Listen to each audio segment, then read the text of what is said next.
Good morning. How is everybody today? It's a beautiful morning. We had some more snow. It did get a little chilly last night. I could totally tell that we did need to turn the heater on, but I had it turned on really low. We just needed a little bit of extra heat to keep it good, so I turned it off again this morning. So we're not quite at the point where we're running the heater all the whole time. This morning, I drew some really good cards. So we're going to start with the Wild Unknown Animal Spirit Guidebook, and the card is the Swan. Effortless creativity, sensitive mystic, elegant power. The swan represents heightened creativity. In the Hindu mythology, the goddess Saraswati, the embodiment of language, creativity, and artistry, rides on the back of a graceful creature. The swan is ready to take us there, to the fluid realm of writing, creativity, and reflection. This potent and healing energy is not to be taken for granted or lightly. When the swan card appears and your soul is calling for attention, for the solo time, an inner voice is waiting to be heard, and inner vision likely to be revealed. When in balance, infinite creative power. When out of balance, agitated, snippy, lacking vision. Bringing time to balance, solo time, and writing. Totally makes sense. Okay, we're gonna do Quan Yin. And I drew Lady of Lhasa Descends, number 35.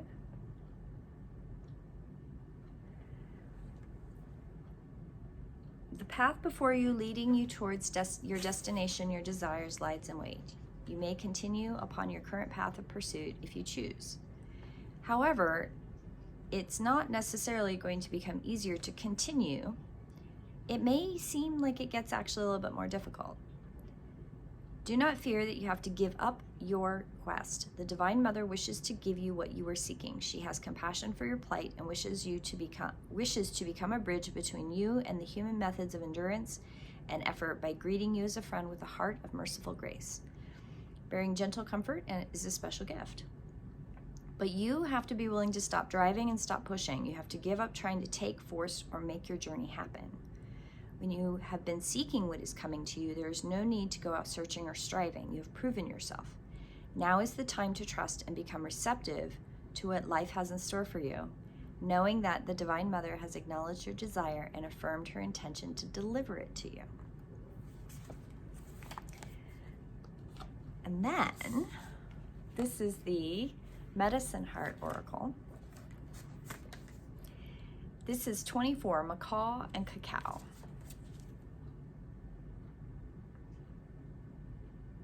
Isn't that beautiful? Macaw and cacao.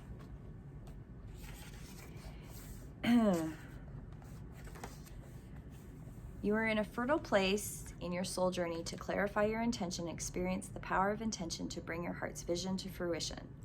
Regardless of whether you feel guided to work, this oracle brings guidance to carefully, consciously, and creatively and responsibly play with the methods and means in which you can shift your emotional and psychological orientation. The medicine of the Scarlet Macaw is the balance of openness and awareness to the limits necessary for well-being. Though you may have a strong spiritual digestion, that is, you're able to process and understand and release a vast array of energies, it is important that you do not overexert your system. There are certain things that are simply best avoided. There are encounters to apply yourself to the wisdom of sorting, shifting, and discerning, reflecting on what is naturally harmonious and good for your soul and that which is not. How others respond to something is not a benchmark for you. Even if some souls can tolerate a certain kind of energy or practice, or even if they thrive in certain situations, it may be completely different. Maybe a completely different story for you. This does not need to be fear, suspicion, or paranoia, nor does it need to be a justification for setting extreme limits. Understanding and faithfully applying your limits helps prepare you for the challenges of managing powerful, expansive bliss states. There are challenges in the pursuit of spiritual expansion. The personal work of learning to hold supportive boundaries is essential. If one has natural tendency towards dissolution and permeability, which many healers, sensitives, and empaths and psychics do, then expanding into altered states comes naturally. To conserve your well-being, you need to manage that talent with wisdom, knowing when and how to switch off to ensure integrity and the purity of one's energy can take practice. We need to allow space for integrating what took place in an altered state so that our experiences feel ongoing spiritual development and improve our lives.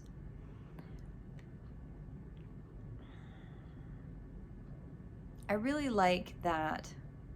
Oh, I was going to read this other thing. The Macaw is sacred to many. The Inga ethnic group and the Camensta peoples of Colombia, as well as the Boro Boro people of Brazil, recognize the Macaw as a messenger between humanity and the spiritual worlds of ancestors and gods. The Macaw can symbolize song and communication. Think of yesterday's cards, the singing ones, speech. Noting the Macaw's ability to mimic human speech is considered as a divine message for humanity. In the Pueblo culture, Macaw is recognized as a solar symbol, with the vibrant feathers of the macaw having long been prized for their significance in Pueblo cosmology, designating directions, and are also utilized in ceremonial attire and ritual tools such as prayer sticks. The song and chattiness, color, sacred strength of the macaw is a call to ritual, a call to prayer, a sign of divine guidance and the empowerment headed your way. If you ask for help and create the space to receive it, significant spiritual communication will come to you naturally, which will ultimately bring happiness, expressiveness, and connections to your world. I love that. So more sound, another call for sound, right? Another call for vibration, another call for speaking my piece, making sure that I'm creating good boundaries. And Quan Yin, the Quan Yin card today, which was Lady of Lhasa, is about understanding that I've been working so hard at some things that it's okay that I can relax a little bit and trust the process. And that's kind of a hard thing to do sometimes. You know, I had somebody recently say, "You make it look so easy." And I'm like, but it's not. I have to work really, really hard for what you see. There's a lot of stuff that goes on in the background. And the Macaw card, you know, the macaw and cacao, right, really brings me to that place where I've done a lot of really hard work. And one of the things that kind of bubbles up with that is there've been a lot of discussions about cacao ceremonies and psilocybin and LSD and bota and ayahuasca, you know, altered things that create altered states of consciousness, okay? And I am and have my whole life been somebody who listens very intently when people talk about things that they have done that are connected to ceremony and opening their spirit and working on their journey, because that is something that's very important to me. And as somebody who is very much open to alternative things that are not necessarily mainstream, I'm open to them, and I'm open to being curious about experiences. And one of the things that I have never been drawn to, because my day-to-day life is so expansive and so connected and so aware of things, that I have been around people who have done these alternative, expansive, psychological, mind-opening chemicals or plant medicines. And as much as I have been curious and watched other people experience these things, I have never been drawn to take them myself. Combination of several things. One, I do have very bad reactions to mold, so probably not going to be drinking magic mushrooms. But when people have described to me these mind-opening experiences, I've been there my whole life. It feels as though all of the descriptions people give are things that I have lived those experiences through ceremony, through breath work, through just being who I am. I've always experienced my world in a very, the way other people use the word psychedelic. I have lived my life in a very psychedelic way. That's very much how my gifts work. And so when I do ceremony with a group of people, there is a dynamic expansiveness that happens and an awareness. I can navigate that energy when I work with one-on-one with somebody.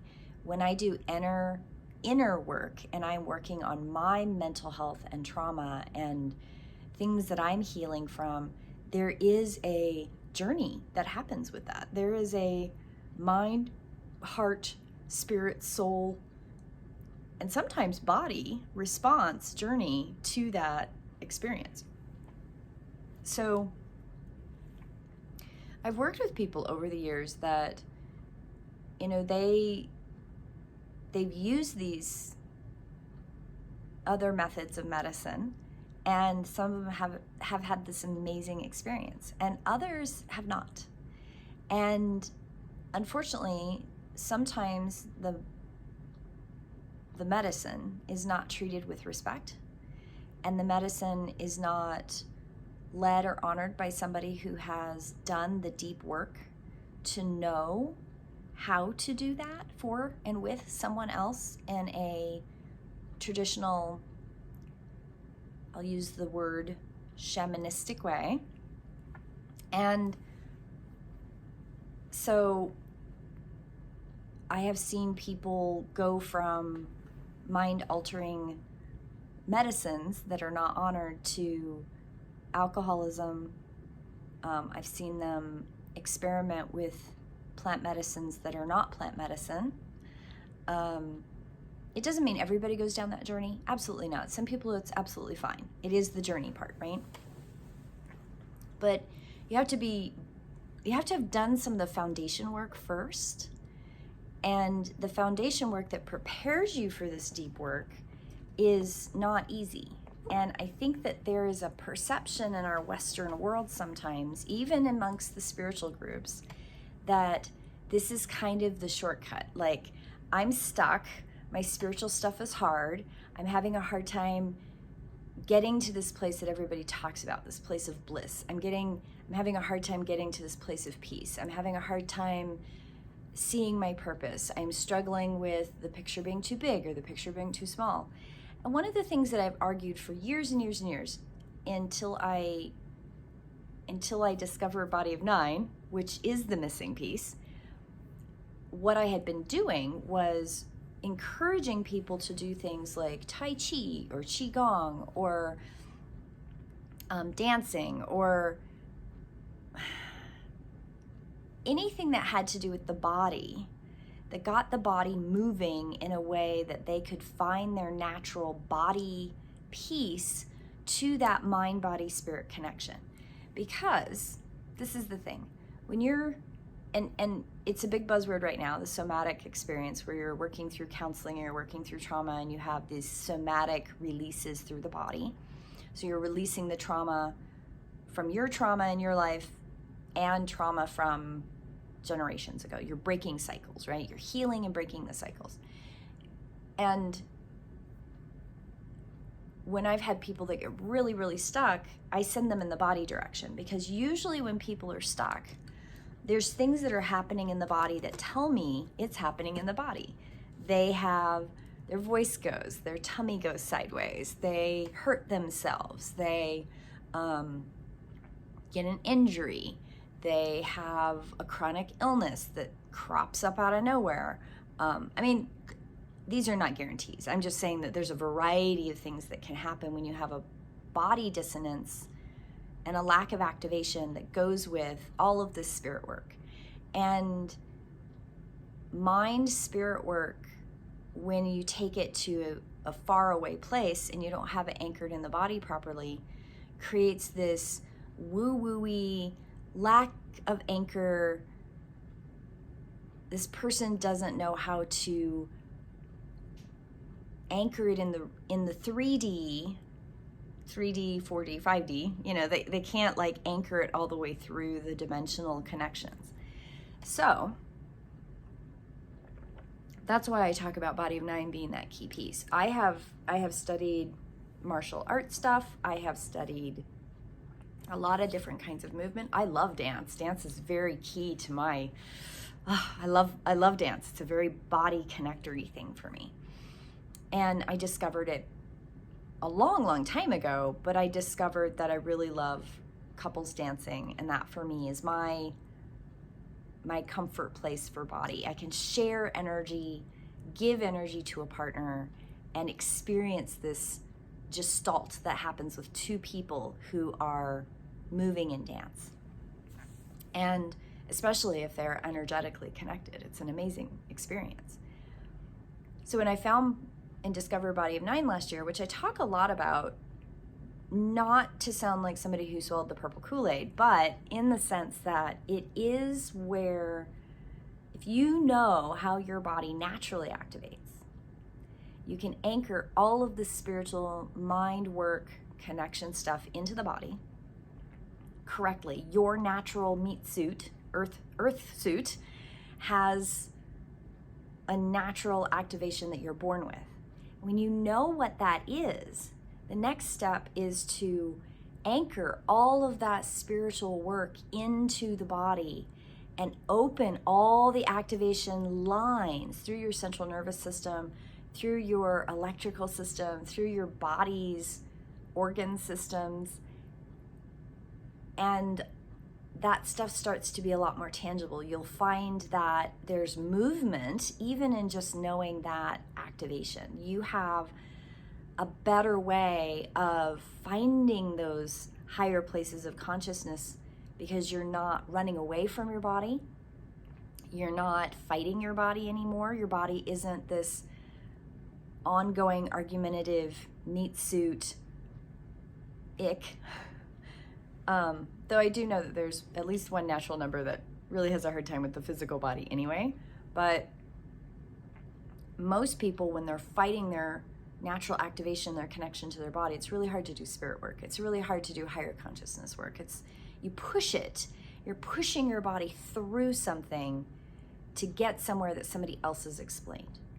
And when you're working in tandem with all of the tools that you have naturally, that you were born with, that you carry with you every day, that you have the ability to connect to no matter where you are. You can have no house, you can be homeless, you can be on the other side of the country having just gotten off the plane and they've lost all your luggage. Like, you can get there no matter what the circumstances are. And once you have worked through that, there are opportunities. And so far, I have seen no end to the cascade of opportunities with knowing first your activation, right? So say you do Qigong, and that's your regular thing. Once you know your activation, you can do movements within Qigong that purposefully activate your centers every day and help you connect breath, movement, and mind to that movement. Then you can start working through all the other movements, right? And then if you choose to, you can learn how to activate all of the centers in the physical body with intention. And then you can learn to practice other people's natural number in your body. And then they become so integrated into your body that you can use them as you need them through the whole body experience. And you can start looking at, how does that energy feel when you combine natural number energy? How can you use all of that energy and that cascading in that cascading energy. I do that all the time. I can really tell if I sit too long in a center of the body that isn't correlative to the energy of what's going on. I'm constantly moving and shifting that energy to find that place of peace in that moment. I probably just look like I got ants in my pants and I never sit still. I know that my parents complained of that all the time when I was little. Like, you have ants in your pants, sit still. But sitting still isn't real to me. As in, even when I am sitting still in a place of meditative contemplation, I can feel every heartbeat and I can feel where every breath goes in my body. I am never truly still, and I don't think anybody really is, unless they're maybe not in their body so much. So there's a lot of amazing stuff that you can do without taking substances. I'm not against somebody going and doing ayahuasca or drinking cacao or Blue Lotus or taking ketamine or dropping LSD. I'm not against people doing that. I do not have a knee-jerk response that, oh my God, that's an evil thing. That's not how my brain works. That's not how I perceive it. I just do understand that for some people, it is used incorrectly. It's perceived as a shortcut to get where they want to go, because the journey that they're going through is very hard and they want it to be less hard. Most of the time, the preparations are not, the foundations have not been met and the criteria have not been met for that to actually help them on the journey. So many times it creates a huge obstacle that sends them on a side quest for 5 to 10 to 12 years sometimes. I met somebody, it was a 20-year segue. So before you go to the local shaman, who may or may not actually be a shaman, to do ayahuasca, or you go down and hang out with your friends and do a whole bunch of mushrooms, really think about what that potentially could do if you did it right, if you did it in ceremony, if you did it, and I say right in a very loose way, like, I don't mean, boy, I sound really judgy when I say it, and I don't mean it that way. It's really more like, honor the plant, honor the ceremony, honor the purpose, honor yourself, and respect yourself enough to do these things in a way that prepares you to get the true medicine from what it is you're doing. Ketamine is very much used in mental health for helping with trauma. I really believe ketamine can be very powerful. When you have a counselor with you, when you have somebody who's not doing it at the same time, when you have somebody who has the right setup for it, it's quiet, they can lead you on the journey. There's a time, like each one of these medicines has a time quality to them. And one of the time qualities is the after time quality. So you've done preparation, you've done ceremony, you've gone into your counselor's office and you're like, I'm gonna work on this trauma about this one particular thing. You're not just doing whatever comes up. You're doing a very specific journey, working through that process and allowing your body and your mind to release the trauma. And also, the 5 to 6 hours after that, you are honoring your body, you are honoring who you are taking care of yourself. You're not going out and doing a big rave, because that stuff has a lingering effect in the body. So you have to take care of yourself when you do that. So, ayahuasca is another one of those. Like, I know that there is it lasts 4 to 6 hours-ish, 8 maybe, depending on the person. But there's a 36 to 48 to 72 hour window afterwards and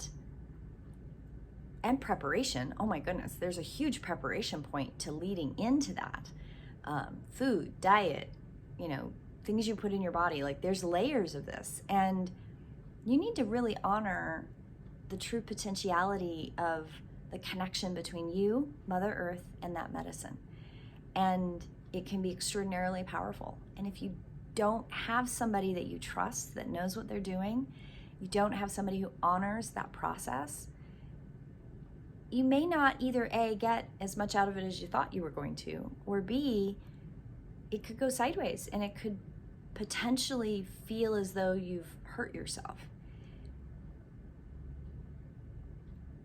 And I never want that for anyone.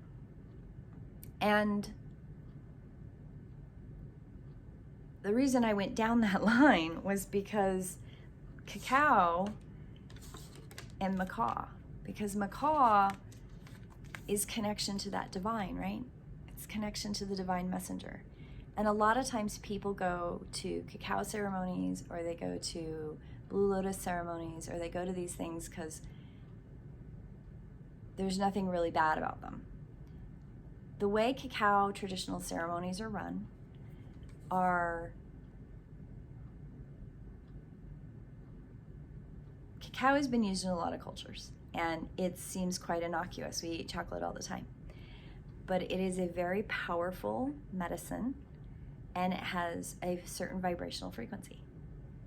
And so learning who is running the cacao ceremony and who is honoring that heritage before you walk into one is kind of important. And I've been to a few recently, and I might go to another one being run by a different person. And I can say that we could do better. We could do better as a community in supporting each other and that knowledge, so that everybody who does these gets something good out of it, and it doesn't become a negative space. And I don't mean like you're gonna have bad feelings depending on what you're opening up. You may have an emotional response, but if you're gonna do certain kinds of ceremonies, you need to have people who understand what to do in those circumstances. And you should always have, in any ceremony like this, you need one person who is not taking the medicine, so that you have safety and you have somebody that's outside of that potentiality of the journey to be able to monitor and keep people safe. That's a real thing. So I have no idea why I went way off on that, other than this card. And there was something about Lady of Lhasa I was going to tie into, but now I don't remember. I'm just following spirit this morning. Apparently I need to write something up on that and maybe do a little talk on it, because I think there's so many other options.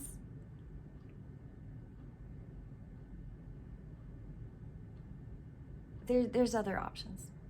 And Astra is sitting here blissfully, just having so much fun, just sitting here on my lap. So I hope you all have a beautiful day, my friends, and I will see you in prayer. Blessed be.